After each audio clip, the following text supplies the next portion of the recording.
Bismillahirrahmanirrahim. Assalamualaikum warahmatullahi wabarakatuh. Alhamdulillah, wassalatu wassalamu ala rasulillah wa ala alihi wa ashabihi wa man walah wa man tabi'ahu bi ihsanin ila yaumil qiyamah. Qala Allah tabaraka wa ta'ala, ya ayyuhalladzina amanu kutiba alaikumus shiyam kama kutiba alal ladzina min qablikum la'allakum tattaqun.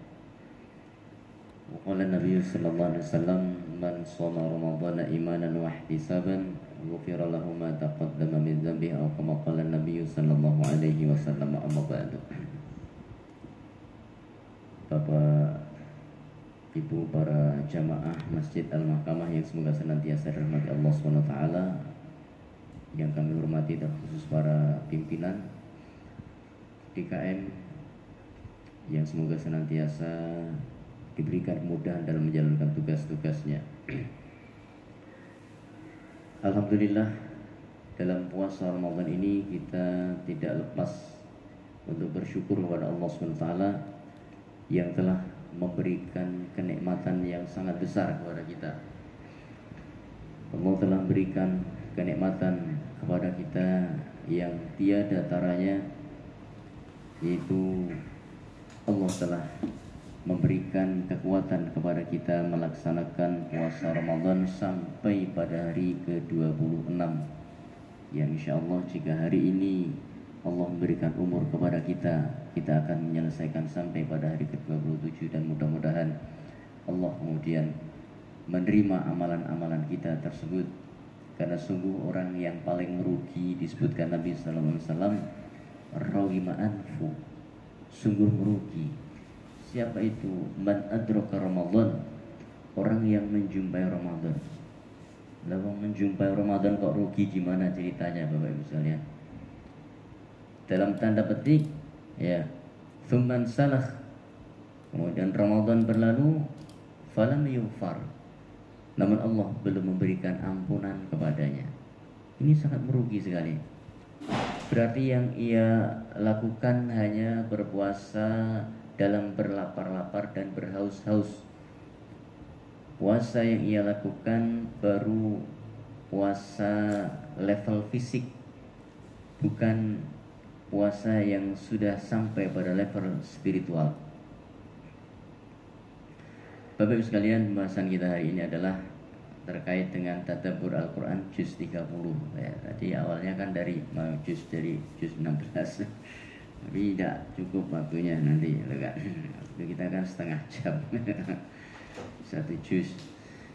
Dan juz 30 ini Bapak Ibu sekalian, ini sangat penting sekali karena banyak sekali pelajaran-pelajaran terkhusus terkait dengan dakwah Nabi Sallallahu Alaihi Wasallam pada juz 30 ini, karena mayoritas kebanyakan juz 30 ini adalah surah apa itu Pak?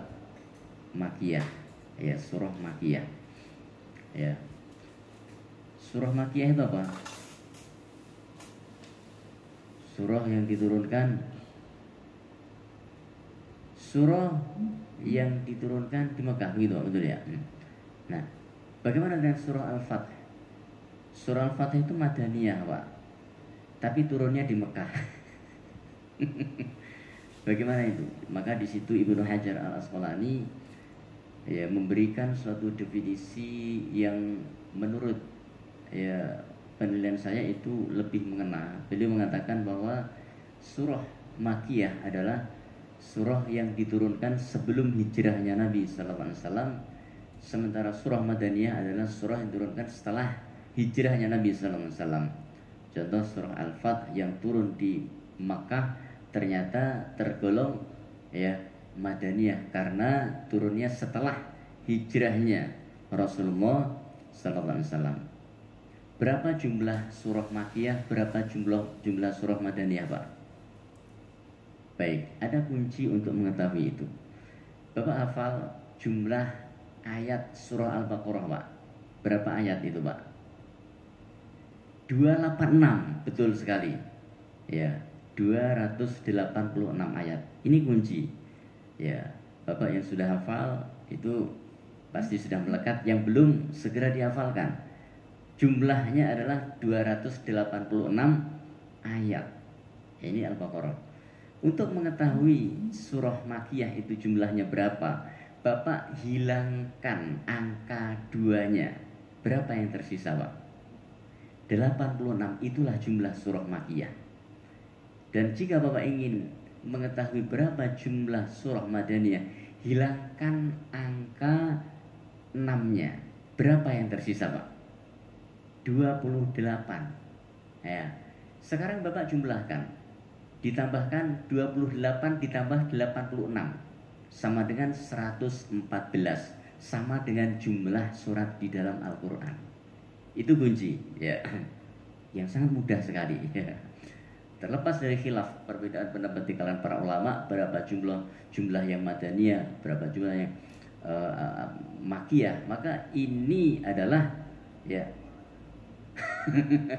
kebetulan atau gimana ya? Ya, itulah Bapak Ibu sekalian. Ternyata memang Al-Quran itu sangat erat dengan mukjizat. Karena Al-Quran itu sendiri adalah mukjizat, ya, mukjizat. Dan perlu kita ketahui, ketika di dalam Al-Quran surah Al-Baqarah ini jumlahnya 286 ayat, ternyata kalau kita membagi 286 itu dibagi menjadi 2 berapa? 143, ya kan? 143. Berarti pertengahan dari surah Al-Baqarah itu adalah ayat 143. Ternyata di dalam ayat 143 itu ada ayat yang bunyinya wa kadzalika ja'alnakum ummatan wasatan litakunu, demikianlah kami jadikan kalian umat pertengahan. Itu persis tempatnya di pertengahan surah Al-Baqarah ayat 143. Dan masih banyak sekali, Pak.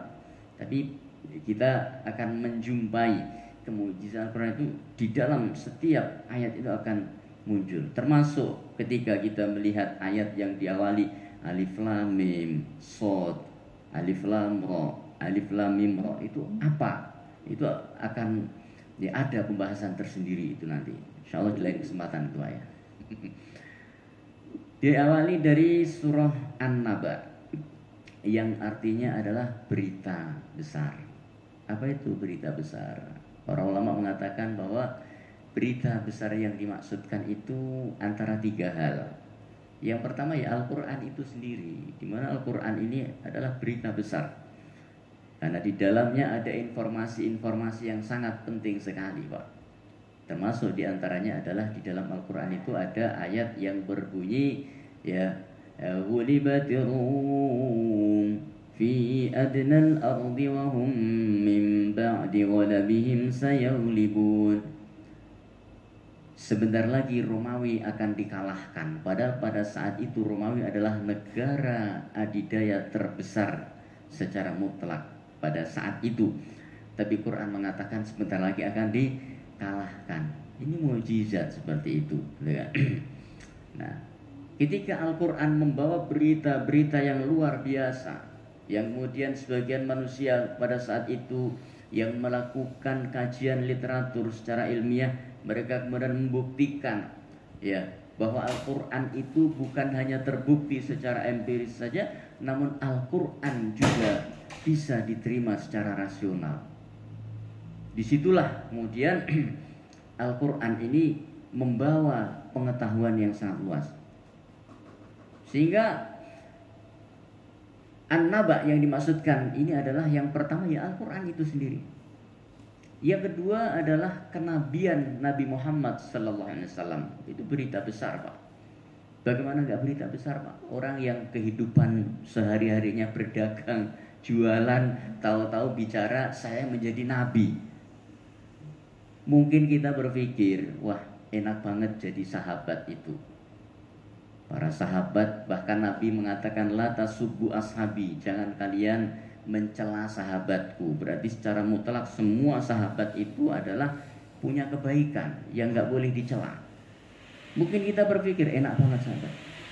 Tapi ternyata tidak semudah itu, Bapak Ibu sekalian. Untuk mengimani pada saat itu butuh perjuangan. Butuh perjuangan, ya. Dan perjuangan itu besar sekali.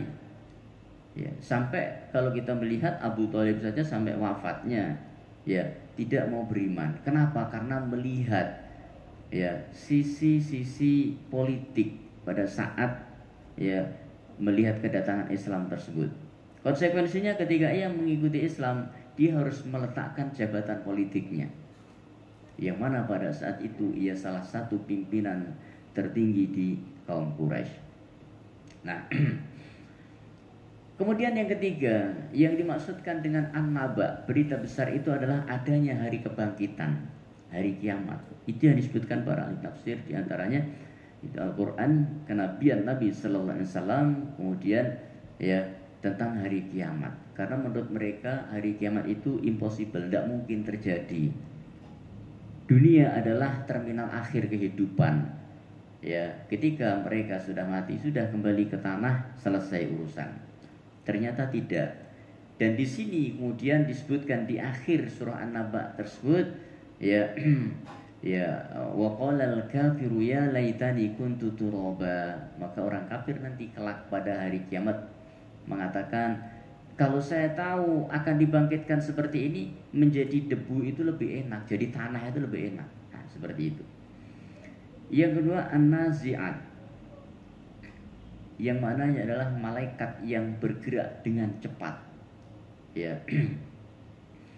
Apa hubungan an-nazi'at dengan surah An-Naba? Hubungannya sangat erat sekali. Di mana An-Naba juga menjelaskan tentang berita yang dimaksudkan berita besar adalah tentang adanya hari kebangkitan itu.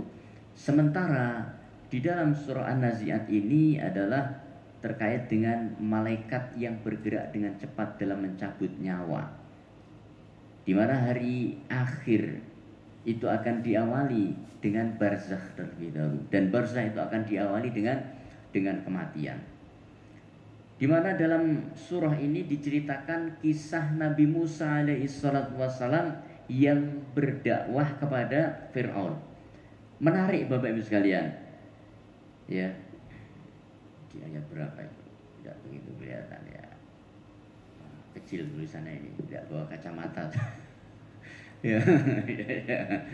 Nah, nanti dicari sendiri. Itu ada ayat faqul hal laka ila anta zakka. Jadi ini kunci di situ.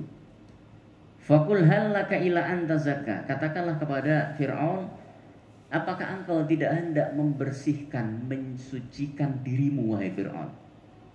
Ternyata yang menjadikan kita ini beruntung bukan ibadah yang banyak, Bapak Ibu sekalian. Bukan infak yang banyak. Bukan karena kita ya nggak pernah tidur karena beramal, bukan. Tapi apa? Ila anta zakka. Yaitu kebersihan jiwa, itu yang menjadikan kita beruntung. Artinya, jika ibadah kita yang kita lakukan tersebut akan membawa kita pada tazkiyatun nafas, pada kebersihan jiwa, maka beruntunglah dia. Kenapa? Orang sekelas Fir'aun saja ya, yang nggak ada orang yang lebih jahat daripada Fir'aun, begitu. Ya, dan dalam tanda kutip kejahatan ya dari sisi vertikal dan horizontal, Pak. Ya, secara akal dia adalah orang yang paling buruk. Akan tetapi ketika ia hendak membersihkan jiwanya, maka dia akan menjadi beruntung. Kata Al-Quran demikian. Katakan kepada Fir'aun, tidakkah engkau hendak membersihkan dirimu? Nah, ini yang perlu kita pegang. Sehingga kunci dalam surah An-Nazi'at adalah hendaklah apa yang kita lakukan, ibadah yang kita lakukan ini ya akan membawa pada kebersihan jiwa. Seolah-olah di sini dikatakan tidak ada manfaatnya ibadah yang kita lakukan jika jiwa kita ini tidak kita bersihkan dari berbagai macam kotoran. Wallahu a'lam. Kemudian surah Abasa. Sama Bapak Ibu sekalian. Abasa itu artinya adalah bermuka masam, teguran kepada Rasulullah Sallallahu Alaihi Wasallam. Ya, sehingga hal ini menjadi pelajaran penting bagi kita semua. Nabi aja ditegur oleh Allah Subhanahu Wa Taala, ya, ditegur. Kenapa? Kronologinya adalah ketika datang Abdullah bin Umi Maktum, seorang yang buta, kemudian meminta petunjuk kepada Rasulullah SAW. Kemudian setelah itu ternyata ada beberapa pembesar Quraisy, ya, yang datang untuk bertanya-tanya tentang Islam kepada Nabi SAW. Kemudian Nabi tidak menghiraukan kehadiran Abdullah bin Umi Maktum, sehingga pada satu saatnya Nabi memberikan hadiah kepada Abdullah bin Umi Maktum ini untuk dijadikan pemimpin Madinah, wakil beliau pada saat Nabi sedang keluar kota Madinah. Nah itu Pak, penghargaan yang diberikan kepada Abdullah bin Umi Maktum menunjukkan bahwasanya suatu hal yang dianggap keliru itu hendaknya ditebus. Dan Nabi SAW telah memberikan contoh. Dan Nabi SAW adalah makhluk yang maksum, yang terbebas dari dosa. Nah, disitulah ya, ketika seseorang datang hendak membersihkan jiwa, maka dia datang dengan kebaikan, dan itu yang diharapkan. Itu yang Allah cintai ketika ya seorang datang untuk membersihkan jiwanya. Itu hubungan antara Abasa dan An-Nazi'at.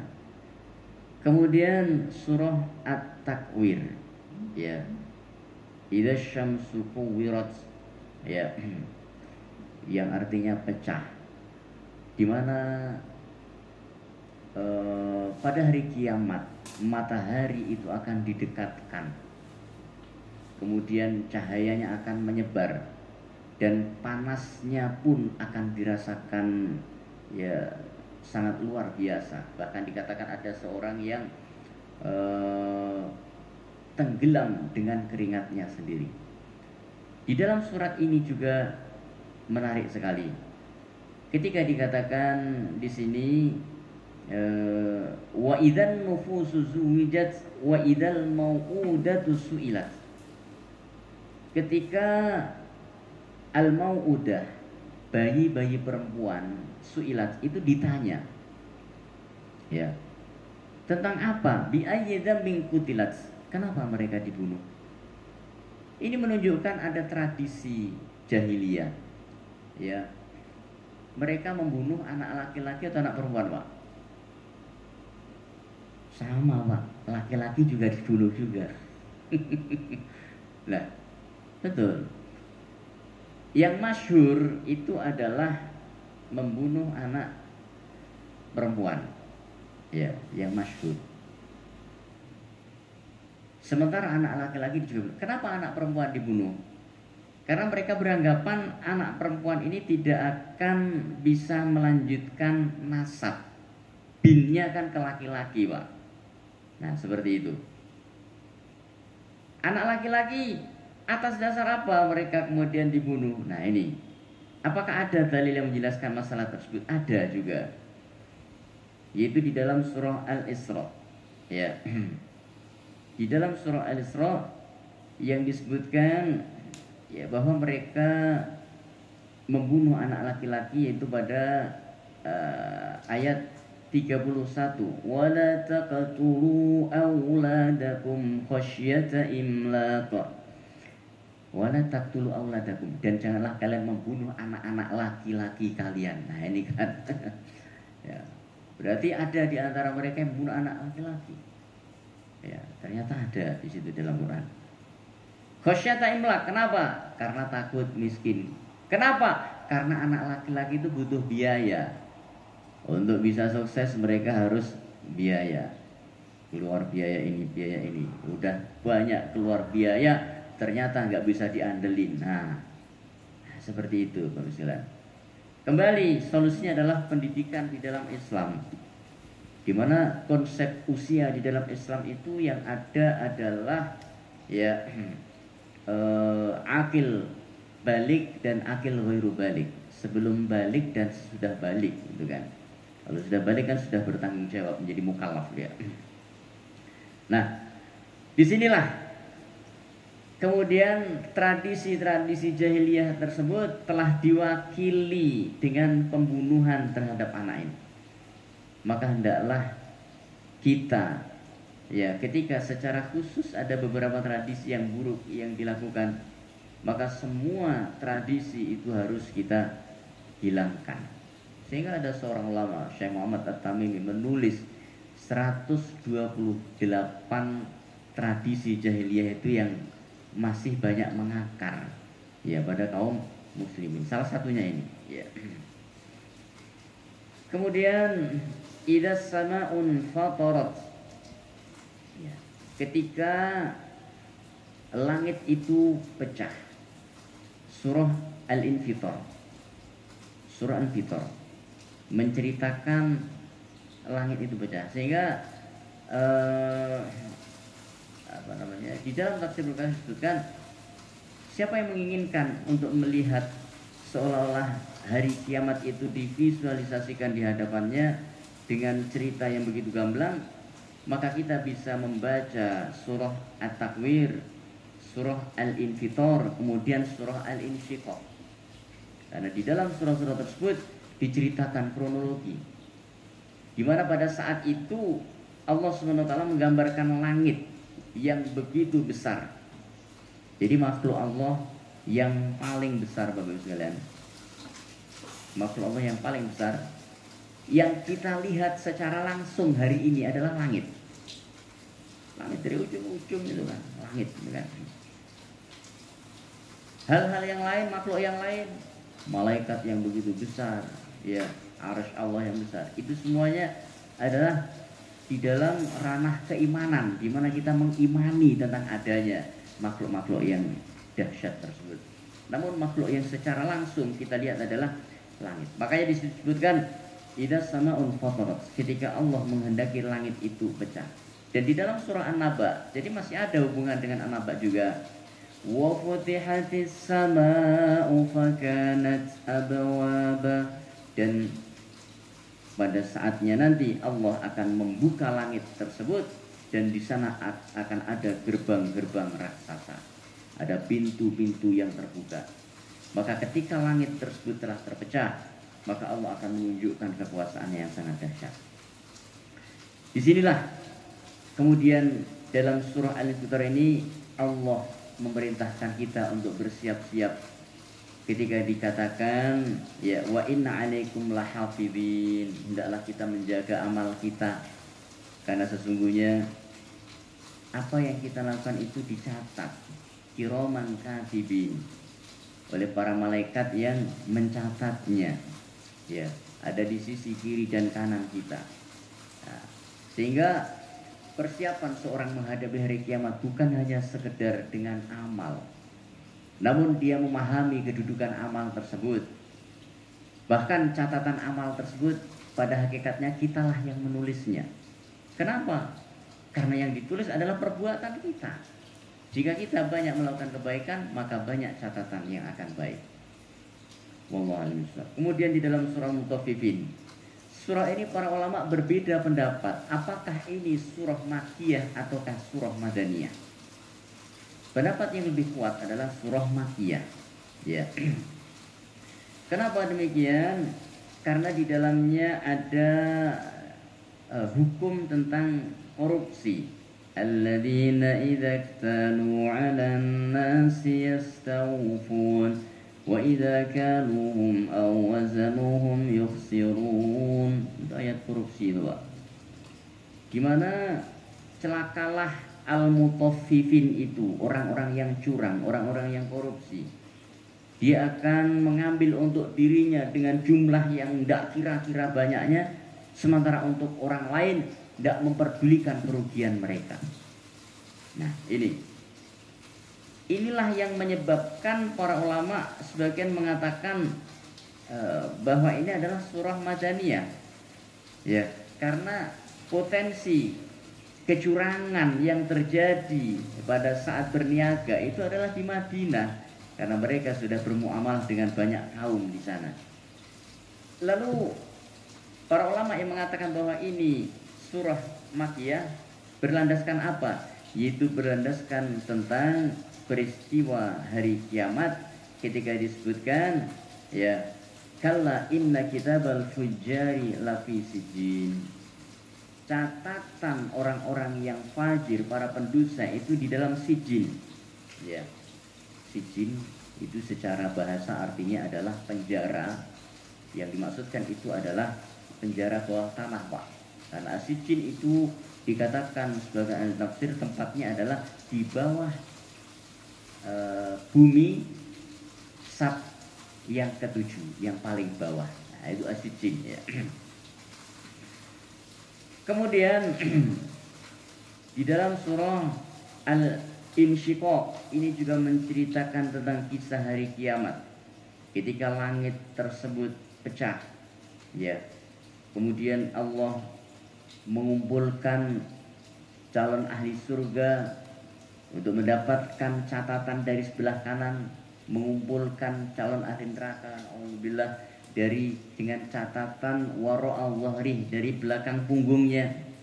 Nah, sehingga seolah-olah sangat nyata sekali bagaimana kronologi mulai dari ketika ditiupnya sangkakala, kemudian bumi menjadi hancur, ditiup kembali, kemudian menjadi bumi yang lain, dikumpulkan seluruh manusia, kemudian matahari didekatkan, kemudian laut airnya menjadi meluap, mereka digiring oleh api sehingga mereka terkumpul di negeri Syam.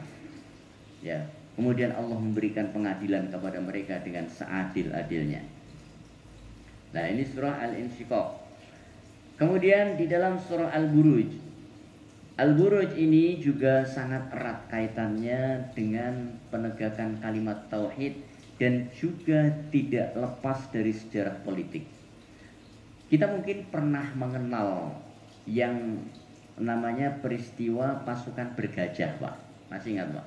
Siapa yang memimpin itu, Pak?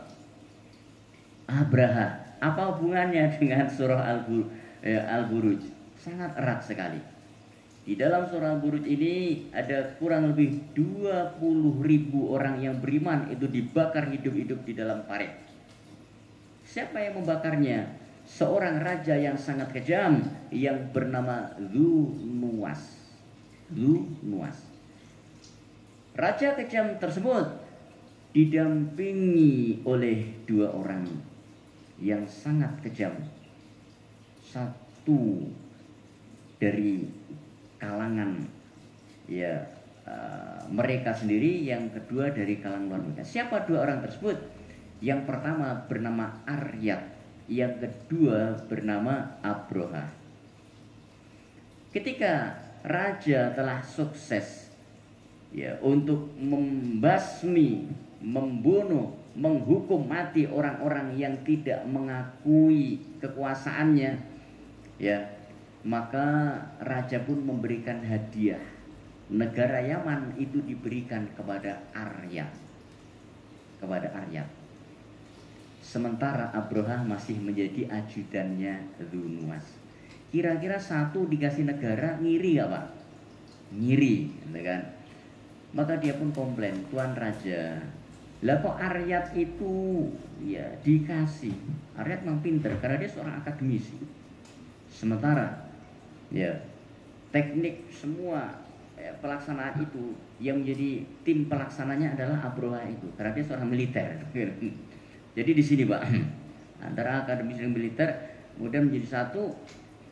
Kemudian Aryat diberikan hadiah berupa negara Yaman. Abroha kemudian menuntut, Tuan Raja, saya juga pengen dong. Oke, kalau kamu pengen, ya sudah, ambil itu Yaman. Tapi bagaimana mungkin? Di sana ada Aryat. Apa kata Dzu-Nuwas? Bunuh dia, maka kamu akan mendapatkan Yaman. Dibunuhlah Aryat, dia pun mendapatkan Yaman.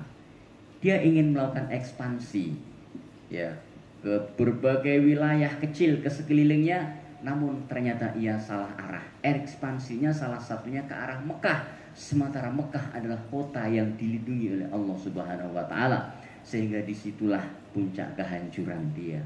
Nah, itu, Pak, kalau kita bicara tentang sejarah daripada Al-Buruj tersebut, Saya rasa itu ternyata waktu kita ini, Pak. Ya. Kemudian ada pesan tadi Ustaz, mohon disampaikan tentang kiat untuk istiqomah setelah Ramadan. Ini saya sampaikan dalam beberapa menit sedikit ini ya. Kiat setelah Ramadan, Bapak Ibu sekalian. Sebetulnya secara ringkas itu ada 5 kiat, Pak ya. Ya. Yang pertama tentu kita memohon kepada Allah Subhanahu wa taala supaya kita istiqomah. Kenapa? Karena para sahabat radhiyallahu taala anhum mereka berdoa. Diriwayatkan dalam kitab Al-Taif Al-Ma'arif bahwa para sahabat itu selepas Ramadan apa yang dilakukan, Pak? Kanu yad'una Allah sittata ashhur an yataqabbalallahu a'malahum. Mereka itu, para sahabat itu berdoa kepada Allah, ya Allah terimalah amal kami di bulan Ramadan, terimalah amal kami di bulan. Itu sampai sittata ashhur, 6 bulan setelah itu, Bapak Ibu sekalian. Ini yang pertama. Ya. Kemudian yang kedua, Bapak Ibu sekalian, maka kebaikan itu tentu akan ada sebab-sebabnya. Yang kedua adalah hendaklah seorang mencari sebab untuk menggapai kebaikan-kebaikan itu setelah Ramadan. Entah itu mencari teman yang bisa istiqomah, ya. Kemudian ia berusaha untuk memotivasi dirinya, ya, dan lain sebagainya. Dengan cara tersebut insya Allah dia akan bisa istiqomah. Cara yang ketiga, ya, kiat kita untuk bisa menggapai keistiqomahan tersebut adalah Imam Ibnu mengatakan seorang yang ingin istiqomah dia harus memiliki kekuatan ilmu. Seorang yang kokoh di dalam ilmu, memiliki satu ilmu, maka dia akan bisa melangkah dengan ilmu tersebut. Sementara ilmu tersebut ada 2 macam, Bapak Ibu sekalian. Yang pertama adalah ilmu fil lisan, yaitu sebuah teori yang kita pahami. Yang kedua adalah ilmu fil qalb, ilmu di dalam hati, di mana ilmu yang jenis kedua ini akan menggerakkan kita pada sebuah amalan. Ini yang ketiga. Yang keempat, Bapak Ibu sekalian, maka seseorang tidak boleh terlalu percaya diri dengan amalnya. Amal saya kan sudah banyak. Di dalam kitab Tauhid disebutkan sebuah amal. Ketika seseorang memiliki amal yang sangat banyak sekali, ya, kemudian ia merasa, amal saya sudah banyak, kamu apaan? Ternyata apa? Dengan ucapannya tersebut Allah takdirkan ia su'ul khotimah, na'udzubillah, sehingga ia kemudian menjadi ahli neraka. Maka seorang tidak boleh bergantung kepada amal, karena sesungguhnya yang membawa kita ke surga itu adalah rahmat Allah Subhanahu wa ta'ala. Ini yang keempat, Bapak Ibu sekalian. Kiat yang kelima untuk menggapai keistiqomahan tersebut adalah dengan cara menjadikan hati kita ini ikhlas. Ikhlas itu bertingkat-tingkat. Para nabi ikhlas, sahabat ikhlas, tentu ikhlasnya sahabat beda dong dengan ikhlasnya nabi. Kita ikhlas. Orang-orang, para ulama dari kalangan sahabat ikhlas. Maka apakah sama ikhlas kita dengan nabi? Tentu tidak. Setidaknya ada level ikhlas. Kalau emas itu katakanlah yang paling murni itu berapa karat, Pak? 24 karat. Di bawahnya nanti mungkin ada 22, ada 18, ya, ada ya 12 mungkin, ya. Mungkin kita yang paling kecil sekarat, Pak, misalnya itu kan. Emas sekarat itu kan, 1 karat, Pak, itu ya. Yang penting masih ada karatnya. Kalau sudah tidak ada sama sekali berarti sudah bukan. Maka walaupun hanya 1 level yang paling rendah, kita harus berusaha untuk ikhlas tersebut. Wallahu a'lam bishawab. Saya rasa itu Bapak sekalian. Ya, mudah-mudahan indikator daripada keberhasilan puasa yaitu takwa itu kita peroleh selepas Ramadan ini, sehingga kita benar-benar akan menjadi seorang yang muttaqin setelah Ramadan berlalu. Wallahu a'lam bishawab. Mohon maaf kurang lebihnya. Subhanakallahumma bihamdika asyhadu an la ilaha illa anta astaghfiruka wa atubu ilaik. Sallallahu alaihi wa sallam Muhammad wa akhiru da'wana alhamdulillahi rabbil alamin. Akhirul kalam. Assalamualaikum warahmatullahi wabarakatuh.